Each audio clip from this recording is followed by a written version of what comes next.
Olá, bom dia. Vamos aqui a mais uma aula do nosso curso de Eletrodinâmica Clássica. Essa é a segunda aula sobre o tema difração. Então, vou aqui compartilhar as notas. Não, vou começar de onde a gente terminou. Então, aqui a gente fez uma derivação relativamente longa, né, desse resultado aqui, né, que se chama fórmula de difração de Rayleigh-Sommerfeld, porque essa forma como a gente fez a derivação, usando aquela função de Green tipo Dirichlet, é devido ao Sommerfeld, né, e isso está no livro dele, da coleção dele, né, Optics. Deixa eu dar a referência aqui.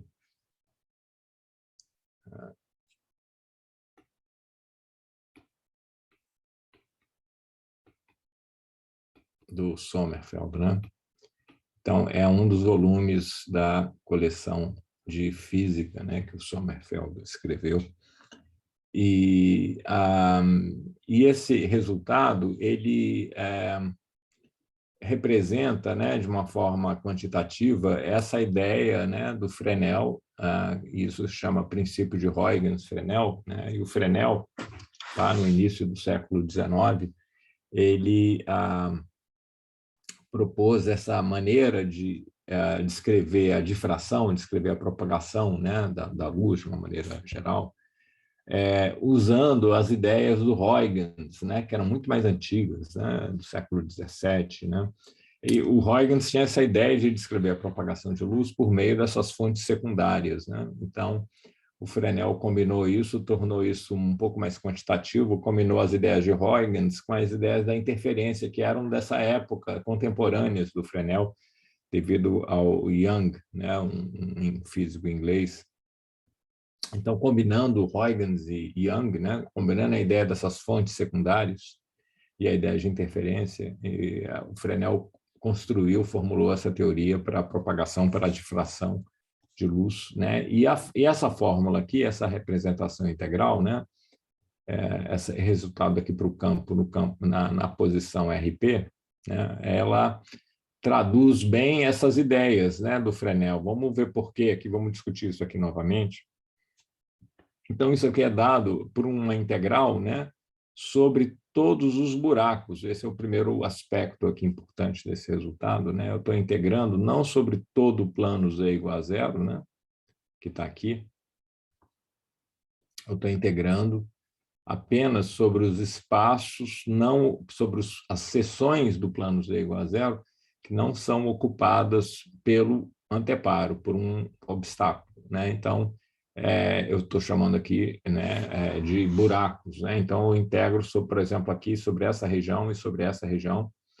E a parte principal aqui, né, é essa onda esférica, né, que emerge do ponto R, o ponto R está aqui no ponto do buraco, e propaga essa onda esférica, emerge do ponto R e propaga em direção ao ponto RP. É uma onda esférica emergente, né, que tem um comprimento de onda lambda, né, esse K2π sobre lambda. Tem essa amplitude que decai, né, como toda onda esférica, tem uma amplitude que decai com 1 sobre a distância propagada. Então, eu vou, então, aqui no ponto RP, interferir, né? Então, aí vem a ideia que o Fresnel pegou no ar, vindo do Thomas Young, né, da ideia de interferência. Eu vou interferir, porque essa integral é uma soma, né?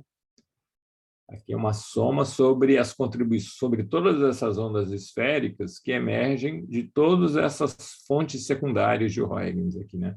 Eu vou integrar sobre esse R, né? Esse R é a minha variável de integração, o RP é um ponto fixo de observação, eu estou integrando sobre todas essas posições de fontes secundárias R, todos esses R's aqui estão nesses buracos, né? Então, eu vou varrer todo esse buraco e todo esse aqui também, né?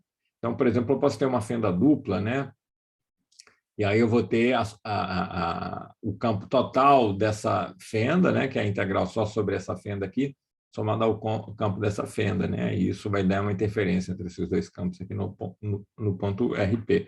Mas o campo de uma única fenda já é uma espécie de interferência, uma interferência dessas ondas secundárias, né? Que tem são essas ondas esféricas secundárias. Elas carregam também informação sobre a fase da onda incidente, né? Aqui eu tenho um campo incidente EIN chegando, né?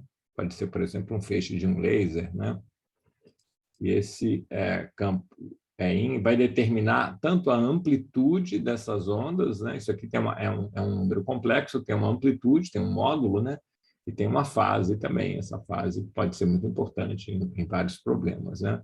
E, finalmente, aqui nessa integral tem esse fator de obliquidade, ele é o menos importante aqui, porque em todos os problemas em que essa fórmula vale, né, esse fator aqui vai ser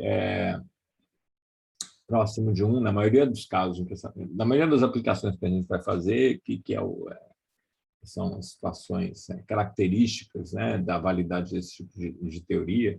Esses ângulos são próximos de zero, né? Eu estou propagando na direção próximo da direção do eixo Z. E esse fator de obliquidade aqui, esse cosseno θ, inclusive, ele é dado por essa expressão aqui, nessa derivação do Sommerfeld, né? Mas na derivação original do Kirchhoff, que é apresentado em alguns livros, né? Esse fator de obliquidade muda, inclusive, né? Ele pode ser um pouco diferente.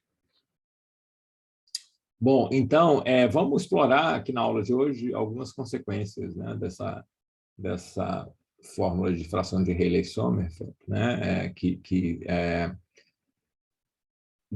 captura, né, essa ideia do princípio de Huygens-Fresnel para a difração de luz, né, e a primeira consequência que a gente vai ver é o princípio de Babinet, né, que é muitas vezes mal compreendido, mal explicado. Vamos entender exatamente o que é o princípio de Babinet. Então, o princípio de Babinet, também chamado de princípio dos diafragmas complementares, é o seguinte: imagina que eu tenho a difração por esse obstáculo aqui, né? Então, as minhas fontes secundárias estariam aqui, né, onde não tem o obstáculo. Aí eu tenho lá um certo campo difratado por esse obstáculo aqui, né, com essas fontes secundárias que eu vou chamar de sigma 1.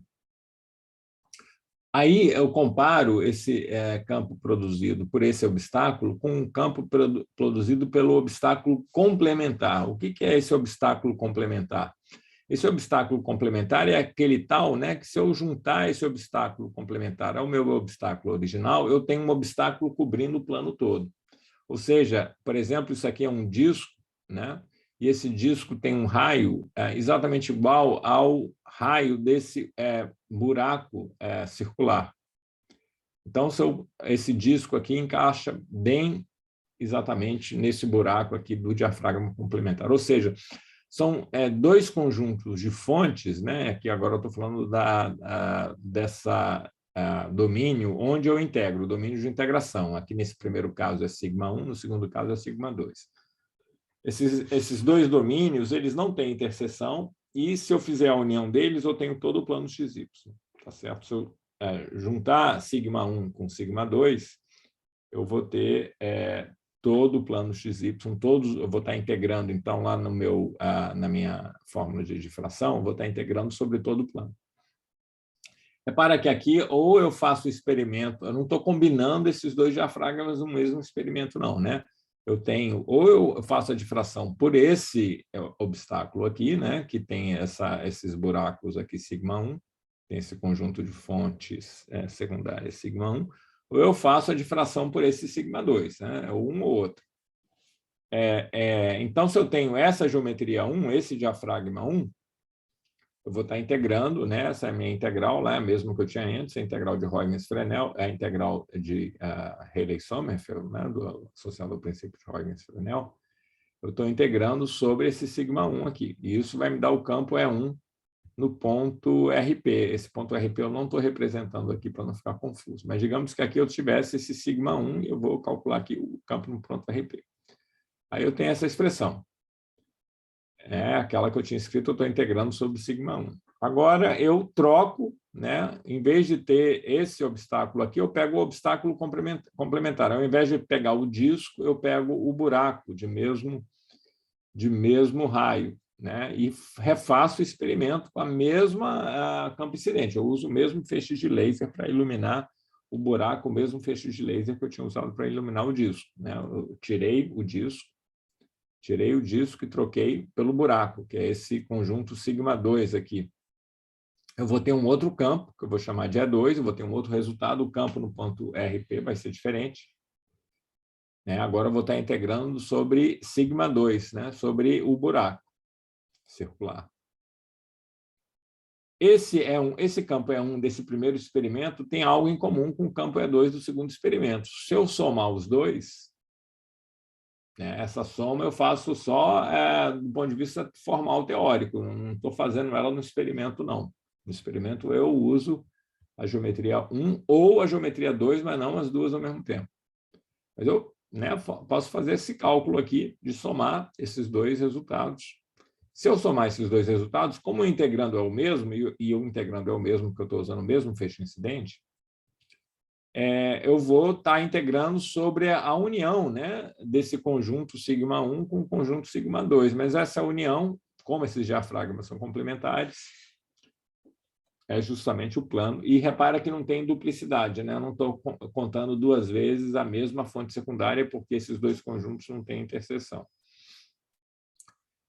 Essa integral sobre o todo plano, se eu uso essa integral, se eu pego essa integral de Rayleigh-Sommerfeld, em vez de integrar só sobre esses buracos, eu integro sobre todo o plano, é a situação em que eu não tenho anteparo nenhum, tá certo? É a situação em que eu não botei nada ali no plano z igual a zero. Aí esse plano z igual a zero é um plano meramente matemático, não tem nenhum obstáculo para difratar nada. Se eu integrar sobre todo o plano. Vai descrever essa situação. É a construção que o Huygens tinha lá para descrever a propagação de uma onda plana. Tá certo? Isso vai... se eu tenho uma onda plana, por exemplo, chegando aqui, se eu integrar sobre o plano todo, eu vou ter a minha onda plana propagando. É uma maneira de pensar a propagação da onda plana. E, de fato, se eu calcular essa integral nesse caso, isso é um problema da lista, que eu coloquei lá para vocês fazerem, eu vou obter a propagação livre, ou seja, sem difração, do meu campo incidente. Eu vou ter simplesmente, então, quando eu integro sobre todo o plano, eu vou ter o próprio campo incidente, se for uma onda plana, vai ser uma onda plana no ponto RP, não difratado, porque isso aqui é a situação em que eu não tenho um obstáculo nenhum, já que o meu conjunto de buracos é todo o plano, quer dizer que não tem nenhum obstáculo. Por consistência matemática, deve dar isso. De fato, se eu fizer esse cálculo, vai dar isso dentro das aproximações que foram tomadas aqui, aproximações de um pequeno comprimento de onda. Tá bom? Então, esse é o resultado do princípio de Bari-Binet. A soma dos campos difratados pelos diafragmas complementares reproduz o campo incidente. Tá certo? Bom, aí a gente analisa um caso particular interessante, e é esse caso particular que é mais conhecido, talvez, do princípio de Bari-Binet.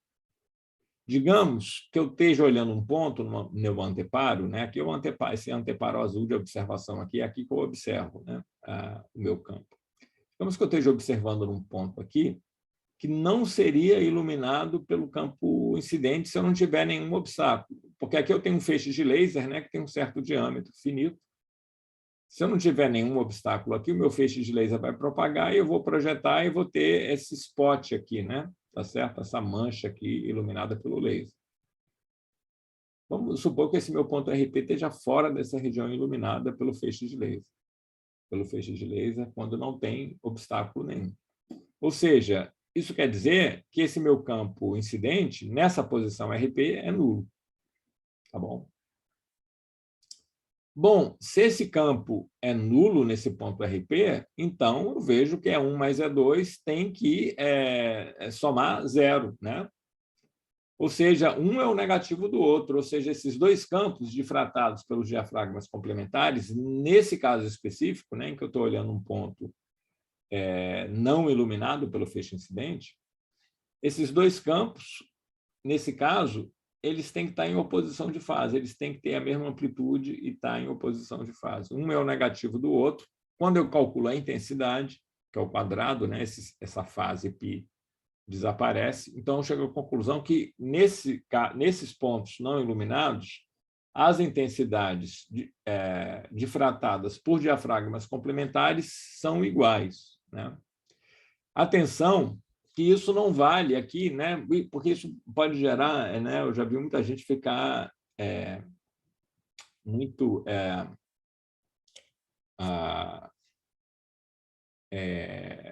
muita gente fica achando estranho, né? Como é que pode diafragmas complementares, por exemplo, o buraco e o disco darem a mesma intensidade difratada, né? O buraco está tampando aqui, né? O disco está aberto. Como é que vai dar a mesma intensidade difratada no centro, por exemplo? Não dá a mesma intensidade difratada no centro, porque a posição no centro, em qualquer outro ponto da região iluminada, não vale esse resultado, porque ali o campo incidente não é zero. Então, é claro que o padrão de difração de um disco e de um buraco, que são complementares, não são iguais. Eles só são iguais em pontos não iluminados, né? E qual é o significado disso, deles serem iguais em pontos não iluminados? Que em pontos não iluminados, a luz vai parar ali por causa da difração, e o efeito da difração, a gente vai dar vários argumentos aqui, ele está associado, sobretudo, à borda. E o que os diafragmas complementares têm em comum é a borda, né? A borda do buraco circular é igual à borda do disco circular também, de mesmo raio. Se as bordas são iguais, esses dois diafragmas complementares, então, nesses pontos onde não haveria luz, as intensidades vão ser iguais. Porque a difração, a gente vai ver, né, nesse regime dessa aproximação que a gente faz, no regime de pequena comprimento de onda, o que a gente chama teoria clássica da difração, né, nesse limite em que os obstáculos são muito maiores que o comprimento de onda, tudo isso aqui só vale nesse caso, né, tá certo? Nesse domínio, né, da teoria clássica da difração, a coisa importante é a borda, né? E diafragmas complementares compartilham a mesma borda, né? A borda do disco, né? E a borda do buraco, né? É um círculo do mesmo raio. Então, nesse ponto, RP, a intensidade é a mesma, desde que esse ponto RP seja um ponto não iluminado pelo feixe. Se for um ponto iluminado pelo feixe, seria absurdo dizer que a intensidade aqui nessa região central, né, difratada pelo disco e pelo buraco, fossem iguais. Não é. Isso aqui dá muita confusão na cabeça das pessoas, né? O princípio de Babinet, de diafragmas complementares, não diz que as intensidades são iguais em qualquer ponto, que os padrões difratados são iguais em qualquer ponto. Eles são iguais só nesses pontos em que eu não teria intensidade nenhuma se não tivesse obstáculo. Tá bom? Ok. Vou dar uma pequena pausa aqui e já continuo. Bom, vamos voltar aqui. Vimos o princípio de Babinet, né? E agora vamos ver mais uma aplicação desse resultado aqui, né? Da fórmula de difração de Rayleigh-Sommerfeld. E aí eu vou discutir, né, um exemplo concreto, que é um exemplo muito importante, um paradigma aqui desses problemas de difração, que é o problema de um disco, né, um disco de raio A, um disco que é um disco opaco, né, que bloqueia, né, então a luz e produz uma certa região de sombra, né? Vou até projetar essa região de sombra aqui para a gente deixar essa questão bem claro aqui, né? Então, esse disco produz aqui uma região de sombra, né? Um cilindro de sombra, toda essa região aqui atrás do disco, né? Eu estou iluminando aqui esse disco por uma onda plana, né? Que pode ser um feixe de laser com um tamanho transverso muito maior do que o raio do disco, né?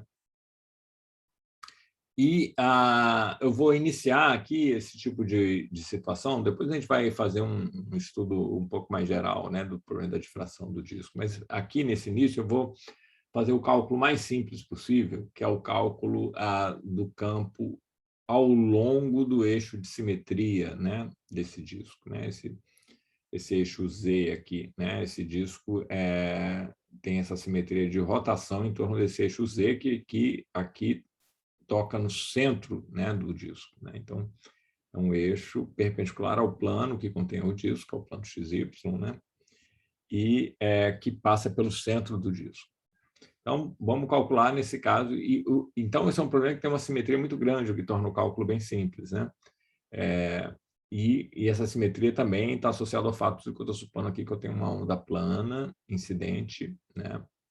Que propaga também ao longo dessa direção Z, que é a direção de simetria desse eixo de simetria do problema, da geometria do problema, né?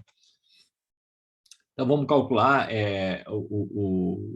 o campo só ao longo do eixo de simetria, que é bem mais fácil, né? Depois, mais lá para frente, na próxima aula, que vai ser a última, né? A gente vai ver como generaliza isso, né? Para calcular fora do eixo, né? Isso é importante para eu ter a ideia da figura de difração, da imagem que eu obtenho projetando no anteparo, né? Eu tenho que ser capaz de sair do eixo, né?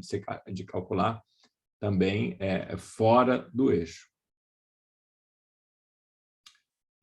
Bom, então, vamos lá.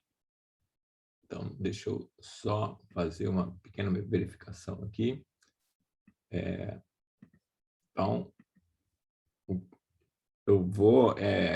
vamos lembrar aqui, né? Olha, que eu estou querendo, né, utilizar aqui, né, essa integral, né, de Rayleigh-Sommerfeld, né? Eu vou ter que integrar sobre todas essas fontes secundárias, né? Aqui eu vou apresentar esse desenho aqui, que é uma visão de perfil, né? Eu quero calcular o campo aqui nesse ponto RP. Esse ponto RP está ao longo do eixo de simetria, então tem coordenadas x e y nulas, né? E a coordenada z, que estou chamando aqui de ZP. Então, eu vou ter que integrar sobre toda essa região vermelha aqui, ó, do plano XY. Não vou integrar sobre o plano todo, aí eu teria a onda plana aqui no ponto RP, como eu já disse, né? Eu vou integrar sobre todo o plano menos esse disco de raio A, né? Só vou excluir esse disco aqui de raio A. Então, vou integrar sobre todas essas fontes secundárias, né? O R aqui é a posição da minha fonte secundária, que está esse exemplo, esse pontinho, né? Eu vou pegar o campo desse pontinho, depois, quer dizer, ponto que propaga a partir desse pontinho, depois um ponto que propaga a partir do pontinho vizinho, e vou integrar todo mundo aqui. Tenho a minha onda esférica, né, cuja fase depende só da distância, tá certo? Justamente uma onda esférica. Então, o que vai ser importante aqui vai ser a distância entre o ponto, né, a minha fonte secundária de Huygens, né, e o meu ponto de observação. Esse Rzão aqui, esse Rzão, né, isso aqui é um triângulo retângulo. Então, aqui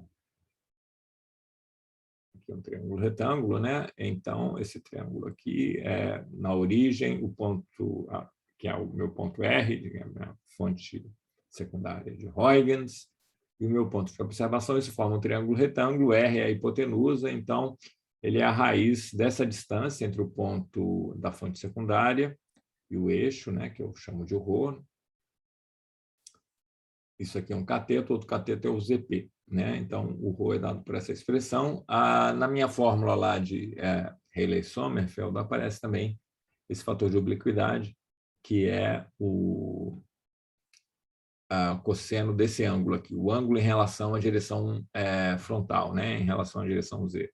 Então, esse ângulo aqui é esse ângulo aqui do meu triângulo, né? Vamos representar ele aqui. Esse ângulo aparece aqui novamente, né? Θ.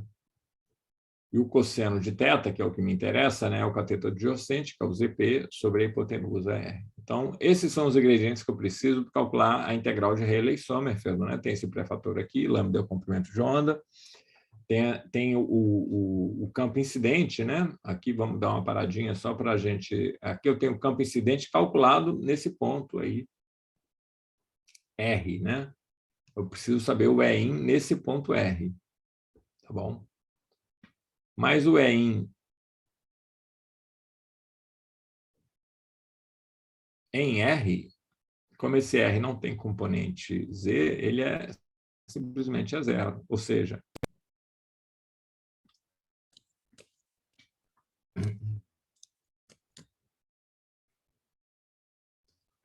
todas essas fontes secundárias aqui, elas vão estar em fase, porque elas estão num plano de fase constante da minha onda incidente, né? A minha onda incidente Esses planos aqui são planos de fase constante, então todo mundo aqui, todas essas fontes secundárias de Huygens vão estar com a mesma fase.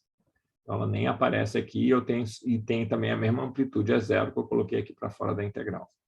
E aí eu tenho que integrar sobre x e y, essa integral sobre x e y, eu vou usar essas coordenadas ρ e φ, né? São coordenadas polares planas, né? No fundo, eu estou integrando nesse plano, excluindo esse disco de raio A. Então, o meu ρ vai integrar de A até infinito, né? E o φ vai rodar, né, em torno do eixo Z, né, de 0 a 2π. Aqui é o elemento de área, né, ρ de φ. Aqui é o fator de obliquidade, cosseno θ, e aqui eu tenho a onda esférica, né, com esse valor R aqui. Então, é conveniente,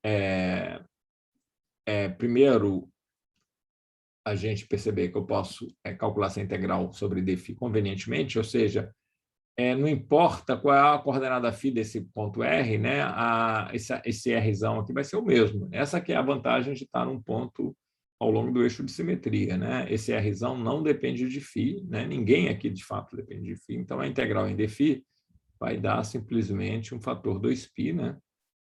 E para a integral em ρ, eu vou fazer a mudança de variável.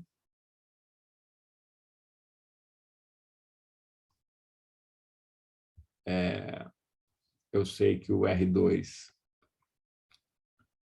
é ρ2 mais P quadrado. O ρ é a minha variável, mas eu vou passar para a variável R, né? Porque é ela que aparece aqui no meu integrando. É conveniente isso, né? Então, se eu tomo o diferencial de ambos os lados, lembrando que esse ZP é o ponto fixo, né? Ponto de observação fixo, eu fico com 2R dr igual a 2ρ dρ.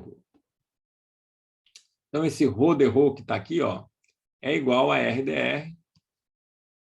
Então, posso escrever o seguinte, ó, que o R de ZP, no ponto lá do eixo, né? Menos I. Vamos botar logo esse 2π aqui, 2π I sobre lambda. 2π que veio dessa integral em dφ. E aqui eu vou ter a integral sobre R agora, né? Esse dρ é dr. O menor R, eu vou chamar de R0, já vou dizer quem ele é. Quando o ρ vai para infinito, o R vai para infinito também. Aqui eu tenho esse ZP, eu poderia tirar, né? Vamos colocar ele aqui para fora. E aqui eu fico com 1 sobre R, né? Esse R que está aqui.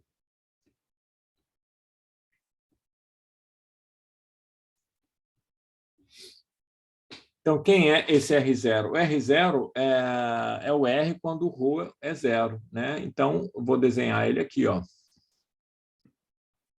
Ele é muito importante, eu vou desenhar ele em violeta. Ó. Então, quando esse ρ aqui é zero, eu estou pegando a borda. Esse R0 tem a ver com a distância entre a borda e o ponto de observação. Na verdade, ele é a distância entre a borda desse anteparo, né, desse anteparo circular desse disco e o ponto de observação. É um cara muito importante aqui para a gente. Então, vamos lá.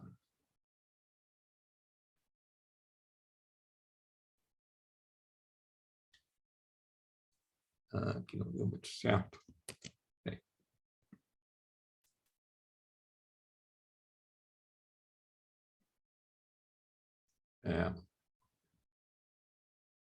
Então,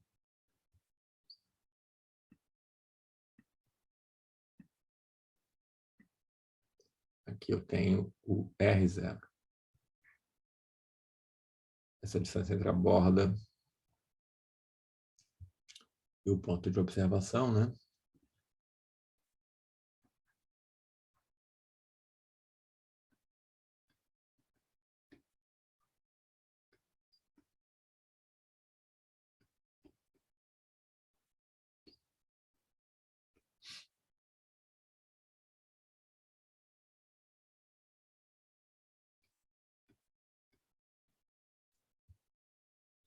Então, é quando o ρ é igual ao raio A, né? Então, ele é raiz de A2 mais EP2. Ok. Bom, então, está aqui, né? Esse R aqui simplifica, eu fico com essa integral de elevado a IKR sobre R. E essa integral eu vou calculá-la aí por integração por partes. Na verdade, eu não quero o resultado exato, né? Quando a gente obtém essa representação integral aí, essa fórmula integral de Sommerfeld, de Rayleigh-Sommerfeld, a gente estava supondo lá desde o início que o lambda era muito pequeno, né? Então, nem seria consistente eu calcular isso exatamente, eu tenho que calcular isso aqui no limite de lambda pequeno, ou seja, em ordem mais baixa de lambda sobre A, né? Eu estou supondo aqui que quer dizer, o meu ponto de partida já pressupõe, né? E ele só vale se o meu A for muito maior do que lambda, né? Então, eu quero, né, resultado em ordem mais baixa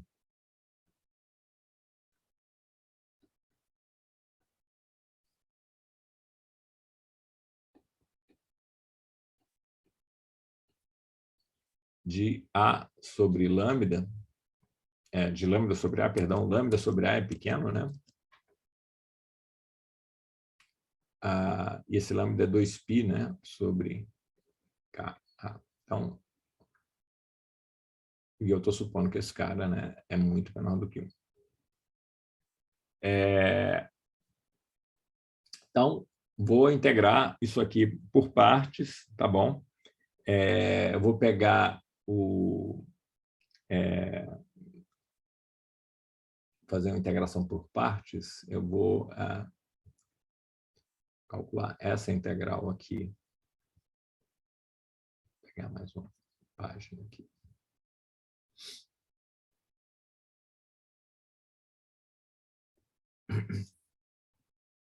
Então, eu tenho essa integral aqui, né? dr de R0 até infinito, de elevado a IKR sobre R. Então, vou escrever assim, ó, 1 sobre R vezes elevado a IKR. Vou fazer uma integração por partes. E esse cara aqui, né, eu vou chamar de V, né? E esse outro aqui eu vou chamar de du. Tá bom? Então, eu vou pegar a primitiva desse elevado a IKR, né? A função primitiva de elevado a IKR, que é elevado a IKR, como função de R, né? Que é elevado a IKR sobre IK, né? Essa é a função que, se eu derivar, eu vou ter elevado a IKR aqui, né? Porque eu vou, pela regra da cadeia, esse K aparece aqui. Então, tenho isso vezes o meu V, né? Então, esse é o termo que eu avalio, né, nos limites entre R0 e infinito. E aí tem menos a integral em dr. Então, nessa fórmula de integração por partes, aqui eu vou ter a primitiva novamente.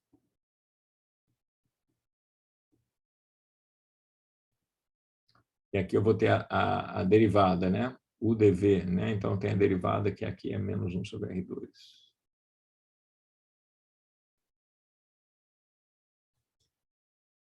Ok, se eu olho para isso, vamos calcular aqui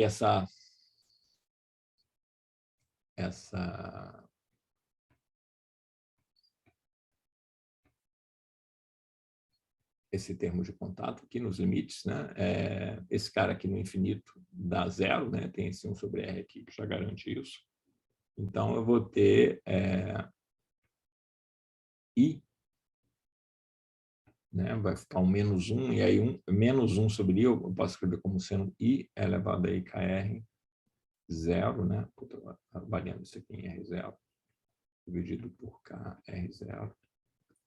E esse termo aqui, ó, eu posso continuar fazendo a integração por partes, e se eu continuar fazendo a integração por partes, é fácil de mostrar que o primeiro termo que vai aparecer, o termo de contato que vai aparecer aqui, né, vai ser um termo que eu vou ter, em vez de ser um KR0, né? Aqui ficou meio...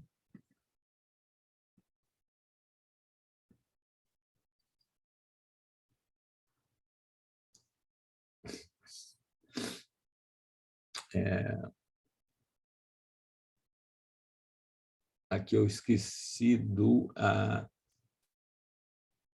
eu esqueci que tinha um IK aqui também, né? Tá certo? Eu tenho que pegar a primitiva de elevado a IKR, que é elevado a IKR sobre IK. E aqui não tem esse 1 sobre esse R aqui, desculpa aqui, pequenos. Aqui é só IK, né? Vocês já devem ter percebido aqui, né? Então, aqui, essa é a primitiva, é a função U, né? E o dv é menos 1 sobre R2. Então, qual é a diferença entre essa integral e a integral que eu tinha originalmente? Essa integral é quase o mesmo integrando, só que com esse integrando aqui eu estou dividindo por KR. Então, esse KR, ele vai ser, quando eu faço essa integração por partes novamente, esse KR adicional vai fazer com que aqui apareça um KR0 adicional no denominador, né? E justamente esse KR0, esse R0, né, ele é maior ou igual que A, tá certo? Então, KR0 é maior ou igual que KA, certo? Eu estou supondo que esse KA é muito maior do que 1, tá certo? Essa aqui é. E eu quero fazer uma expansão em ordem mais baixa de 1 sobre KA. Portanto, esse camarada aqui já vai dar um termo da ordem de 1 sobre KR0 ao quadrado, que eu vou desprezar, tá certo? Então, essa integração por partes, a gente já tinha feito um truque desse parecido, né? Lá quando a gente estava discutindo a teoria de Evol-Dolci. Então, essa integração por partes, ela me permite fazer essa expansão, né? Em ordem mais baixa de 1 sobre KR0, 1 sobre KA. Ok? Então, eu tenho o seguinte resultado final aqui, né? Então, vamos voltar para a cor azul aqui agora. Eu vou ter o campo no ponto em ordem mais baixa, né? De 1 sobre K, ou em ordem mais baixa de lambda sobre A, né? Eu tenho o campo no ponto, no eixo de simetria. Um ponto lá no eixo de simetria vai ser, então, esse 2π sobre lambda, né? Eu posso dizer que é K, né? Então, eu tenho menos I é zero, K, ZP, tá certo? E essa integral aqui, elevado a IKR sobre R, em ordem mais baixa, deu isso aqui, né? I elevado a IKR0 sobre KR0. Então, esse K aqui cancelou, né? O I, o menos I deu 1 também, então fico com E0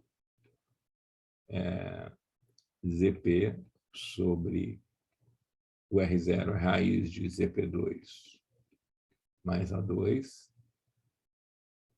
vezes elevado a IK R0, que é raiz, né? De novo, aqui fica meio ZP2 mais A2.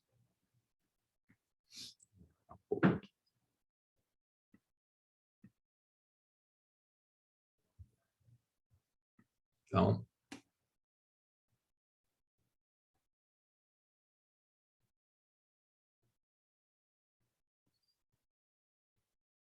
aqui eu tenho uma fase, né? Essa fase é associada à propagação da borda, é a fase que eu tenho aqui com esse R0, essa linha violeta aqui, a propagação da borda até o ponto de observação. Essa é a fase que aparece no campo final, né? Tá certo? E tem uma amplitude aqui que vai crescer com ZP, né? A intensidade, né? Vamos olhar para a intensidade no ponto ZP.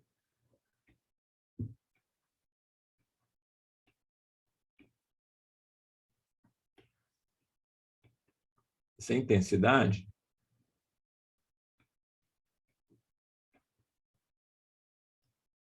é o módulo de ZP ao quadrado.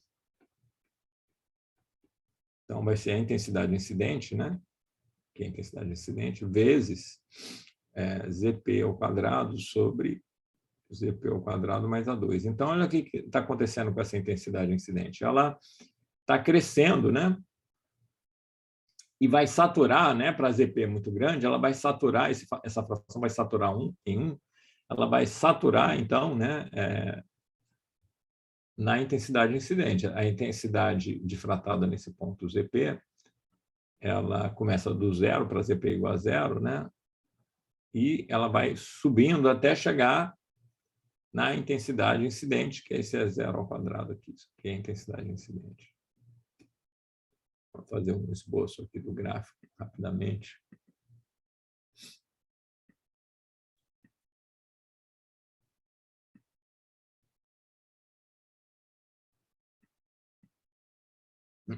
Então, aqui em função de ZP, aqui eu vou colocar a intensidade I,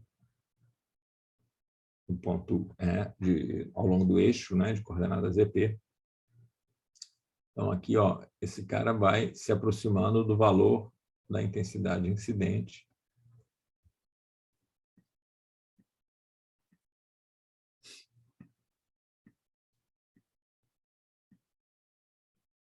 Vou até fazer esse gráfico em vermelho.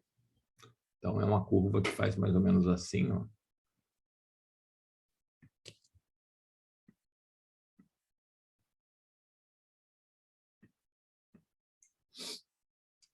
Para ZP pequeno aqui é quadrático, né? Ela é quadrático, depois ela vai saturar nesse valor. Fiz um esboço, vou ver se eu faço um esboço um pouquinho melhor. Assintoticamente, ela vai tender a esse valor da intensidade incidente. Então, por exemplo, para ZP igual a A, né? Eu tenho 2A2, eu tenho metade, né, da intensidade incidente aqui em ZP igual a A. Vou indicar aqui, ó, metade da intensidade incidente para ZP igual a A, né? Aqui vai dar A2 sobre 2A2. Então, quando o ZP é igual ao raio do disco, esse obstáculo, né?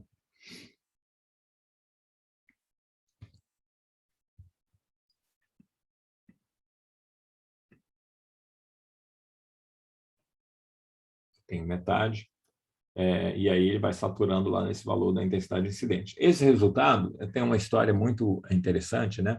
Para quem está falando aqui da intensidade, né, esse eixo de simetria é bem, como está nesse desenho aqui, né? É bem no centro da região de sombra, né? Então, no início do século XIX,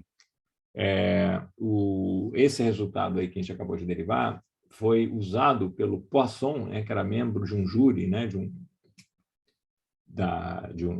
uma competição da Academia Francesa de Ciências, né? Então, no início do século XIX, a Academia Francesa de Ciências fez uma competição, né, de modelos de teorias da luz, né, de propagação da luz, né? O Poisson era um adepto da teoria corpuscular e o Fresnel apresentou então a sua teoria, né, baseada nessas ideias aí, combinando as ideias de Huygens com as ideias de Thomas Young, né?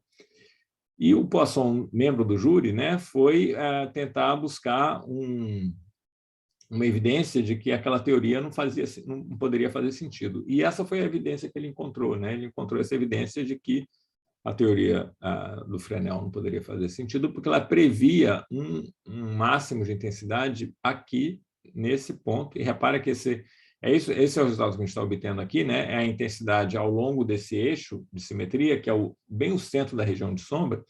Essa intensidade não é zero, né? E ela, inclusive, vai se aproximando da intensidade incidente assintoticamente, né? Para grandes distâncias. Tá certo?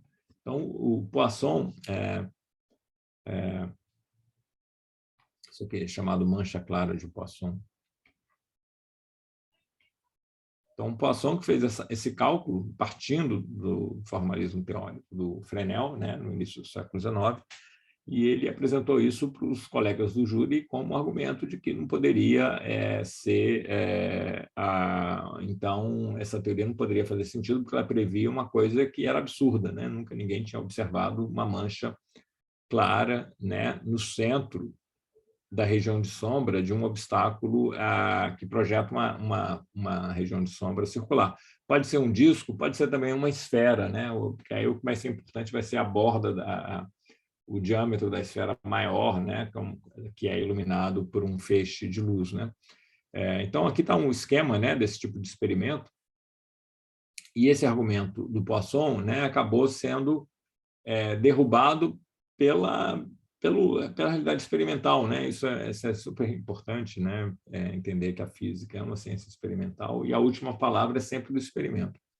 O presidente dessa comissão era um outro francês chamado Arago, né? E o Arago ele fez esse experimento. Por isso que esse efeito às vezes é chamado de mancha clara de Arago, em vez de ser chamado de mancha clara de Poisson. O Poisson foi o cara que previu, né, a existência, partindo do formalismo do Fresnel, e o Arago foi quem fez o experimento e verificou de fato, né, para fazer esse experimento, então você coloca esse obstáculo, né, circular no caminho de um feixe de laser. Hoje em dia a gente faria com laser, né? Claro que no início do século XIX não tinha essa possibilidade, era bem mais difícil fazer esse experimento com a luz convencional, tá?